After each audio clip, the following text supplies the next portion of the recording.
bu dee dem na ba gis ay infraction ay faits yoo xam ne susceptible d'être qualifié d'infraction pénale mun na saisir le procureur kon outil la boo xam ne yéex nañ koo yëkkati parce que quasiment lu justice mun a def à part atte commission d'enquête mun na ko def te rapport am mun na continuer dem ci atte ba ci haute cour de justice bi nga xam ne fii la nekk parce que commission d'enquête mun na constater loo xam ne concerne na ay autorités ñu voté fii résolution c'est mu dem directement haute cour de justice donc cër yu am solo la yoo xam ne assemblée nationale am na ko te dañ ko yéex a déclenché donc le non respect des PUD effectivement joxewoon naa ay instructions parce que injustice baaxul c'est vrai il y a la loi il y a le code sur le domaine de l'État il y a les décrets yi fi am mais ñëw fekk ay populations yu nekk fenn depuis très très longtemps peut-être maîtriser wuñu le code comme ñeneen ñi ni ñu ko maîtriser xamuñu les tenants et les aboutissants nga am ay hommes d'affaires yoo xam ne parce que am nañu leurs entrées et leurs sorties wala ngemb ay politiciens ngemb nañ leen wala sax ñuy prête non ay politiciens ñu xëy rek fa nga yaroo màggee fa ñu ne la dagg nañu fii fépp léegi diw am na ci nangami hectare diw am na ci nangami mètre carré yéen ñi fa dëkk gisu leen dara neew ñu ñooñoo ko moom neew ñu ñoom lañ ko war a jox yépp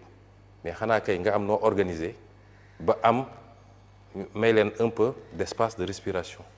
léeg-léeg ñu dagg ba aire de jeu sax du am foofu fu ñu mën a defee lieu de culte sax du fa am yooyu dafa war a jeex ci Sénégal bi ñuy bloquer affaire yi loolu bokkoon na ci lu tax soo jëlee Wakam c'est un village traditionnel yàgg nañ joytu ne amuñu sax aire de jeu bu ñu mën a defee benn stade pourtant am nañu équipe bu demoon ba première division joxe woon naa fi instruction pour que li ñu leen bëggoon jox éogène ñu mën koo jot mais bi ñu demee ba gis ne éogène am na problème à la fois physique et juridique dama ne ancienne piste bi am na benn 10 hectares bu fi ne woon ma jox instruction ministre de l'urbanisme ne leen xool leen foofu nu ngeen fay génnee 2 à 3 hectares pour que ñëw ñu mun a am bërëb bu ñu tàggatee yaram kon yooyu il faut que ñu koy intégrer dans la dimension les commissions d'enquête parlementaire ci sujet bi di sujet foncier bi comme tous les autres sujets dañ ci def seen liggéey boobu mat sëkk incha allah da ngay gis suñu ne commission d'enquête parlementaire ay nit di wax rek soi-disant société civile ak yooyu ñii naan nañ na justice saisiru en fait dañu bëgg a protéger ay nit parce que loi dafa ne dès que la justice se saisit la commission d'enquête est dessaisie léegi nag ñoom su ngeen fàttali ko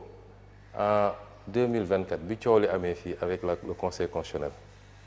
ñii naan corruption am na ñii naan corruption amul assemblée dafa voté résolution fii pour def commission d'enquête parlementaire mais il y avait une plainte boobu moo bloqué lépp kon ñii di wax soi-disant société civile yu demee noonu dafa am ku leen di wax loo am na ay nit yu ñu bëgg a protéger moo tax ñu naan nañ ko jëlee ci assemblée yóbbu ko justice mi ngi fi boobu ba léegi deful liggéey bi wala saisiruñu ko pour mu def ko wala amul élément yu mu ko defee li ne ci loxoom it ma nga fi depuis boobu ba léegi déggaguñu ay conclusions wala des renvois wala non-lieu donc assemblée nationale yoon bi jox compétence justice moo ko jox assemblée nationale ku nekk ak nag réewam ak fi mu yem et c'est pourquoi le travail sera fait pour le foncier pour patrimoine bâti bii nga xam ne dañ ko saaxee nu mu leen neexee bi may nekk fii député 2017 laa bind ay questions écrites immeuble boo xam ne askan wee ko moom yoon ne pour nga jaay joxe ko il faut que mu ñëw assemblée nationale ñu voté ab loi ay nit jóg joxe ko nu mu leen neexee immeuble yi ñi ñu wër yépp dañ ko joxe woon am na yu ñu ci jot a récupéré bi may nekk premier ministre avec SOGEPA yu bëri récupéré nañ ko am na yoo xam ne France noonu la demee ñiy def loolu ils ont violé la loi ba ci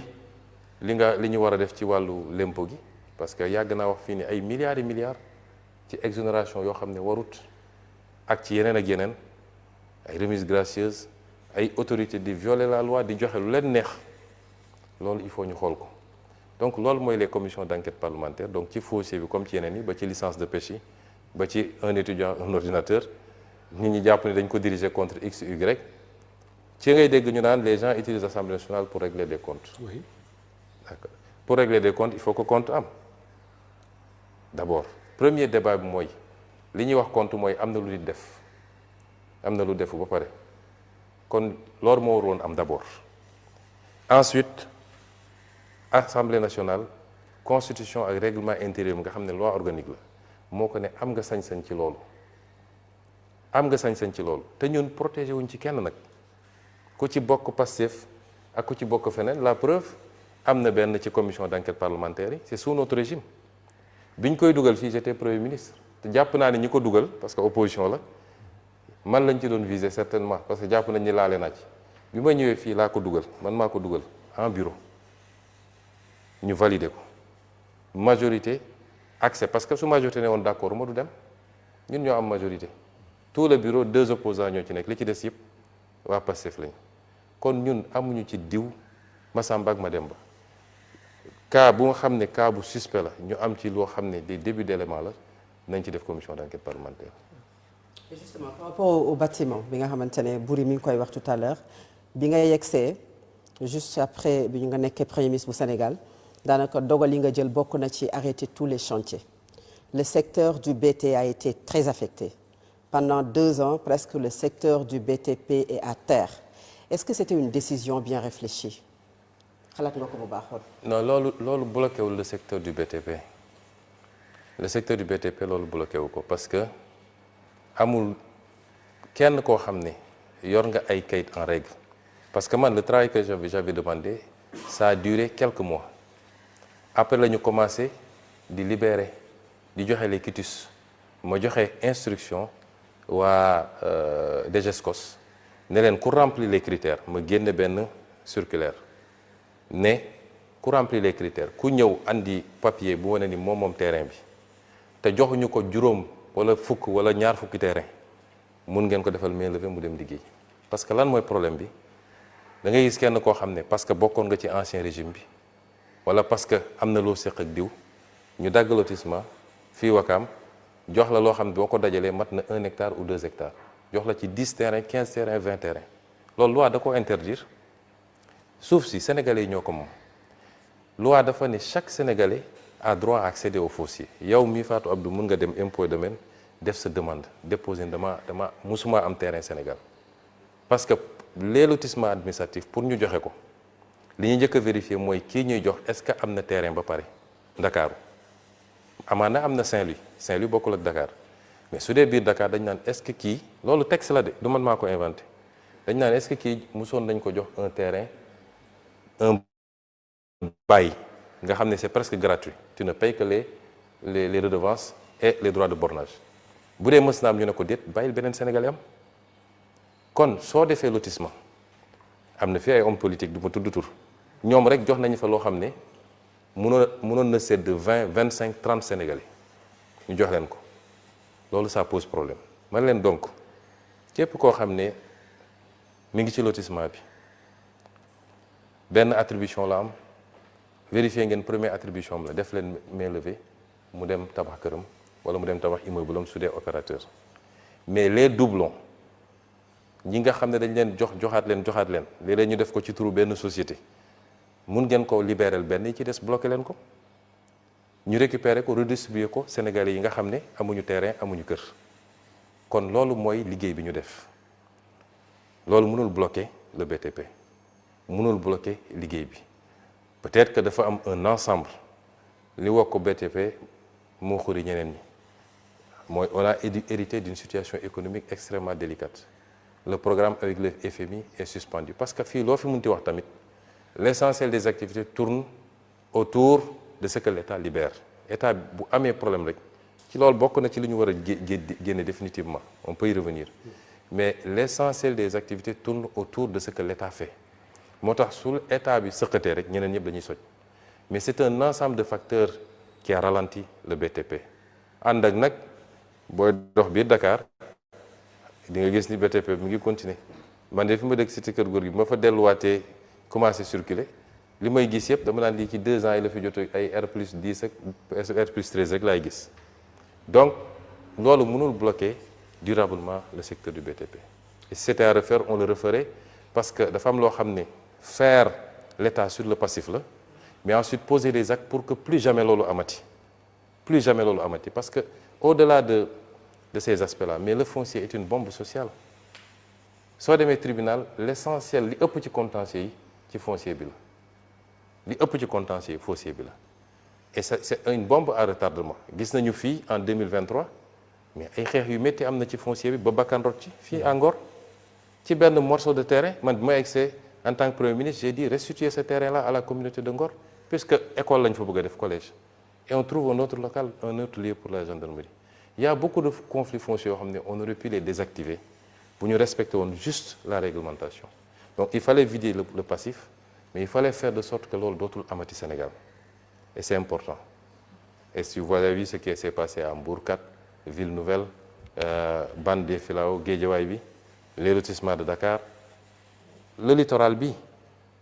ça fait partie dina bokk ci commission d'enquête parlementaire yi littoral bi. Gis nga am na benn zone bu nekk fii wetu clinique bi nekk ci corniche bi comment ça s'appelle la clinique c'est pas Bellevue soo demee ba wetu Mermoz d'accord. il y a une clinique booy wàcc noonu ci contrebas bi en face la maison de Senghor. Ok. Vous allez voir benn bayal bu mag bu nekk foofu. Je l'ai bloqué, je l'ai fait bloquer parce que dañ ko tongtonge et moi j'ai considéré que loolu il faut restituer ça aux Sénégalais. Ils ont besoin, les Dakarois ont besoin d'avoir des espaces. Il faut que ñu aménager ko mu doon un espace récréatif. Conditions yi ñu ko tongtonge respecté wuñu la loi à la base. Di nga gis ku ñu defal titre foncier directement bàyyi titre foncier alors que tegagul une brique. Pour nga remonter ba gis ban CCOD moo ko def ça c'est quelquefois très difficile yu mel noonu bëri na ci et si c'est à refaire je le referai 1000 fois parce que réew dafa war a dox ci ñaar benn bi mooy ñu respecter les lois qu'on a votées ñaareel bi mooy lu ñuy def nañu xam ne nous sommes 17 millions de Sénégalais. Accaparement akimo ñenn ñi parce que jege nga kilifa politique wala sax prête non kilifa politique nga ñoom ñooy jël lépp wër nag di ko jaayaat da ngay gis ku ñu jox gratuitement un bail mu am ay rabatteur ñu génneel ko léegi mu jaay à 70 millions 100 millions boo ci defee 10 terrains am nga pratiquement 1 milliard. Et ça pose problème. Et dañu ñëw ci fonds politique ou fonds spéciaux ça occupe le débat depuis ay weer wala sax ay at a ngi nii parce que Ousmane Sonko opposant ci benn déclaration wax na ci fonds politique dafa xaram benn nit waru ko jëfandikoo ba jël exemple jaaykatu gerte caaf bi nga xam ne dërëmam ak ñaar dërëmam moom la ñu dajale mu nekk fonds politiques et spéciaux Ousmane Sonko bi mu nekkee premier ministre ci ab déclaration aussi ñëw nga ci fonds politique yooyu nga xam ne yenn saa yi am tuuma yu jóge ci nit ñi dem ci yow que dem sax ba ne xëy na bu ñu tuddee yenn somme yi jëmale ko ci yow daa dem ba kalaame leen ak yoon bi ci mujj mooy dernière fois bi nga xam ne ci nga nekkoon premier ministre bi ñuy def question d'actualité à l'Assemblée nationale nga ñëw ci lim bi nga am ci wàllu ko fonds yooyu nga xam ne moom lañ la jagleel mu toll ci 1,770 milliard de francs CFA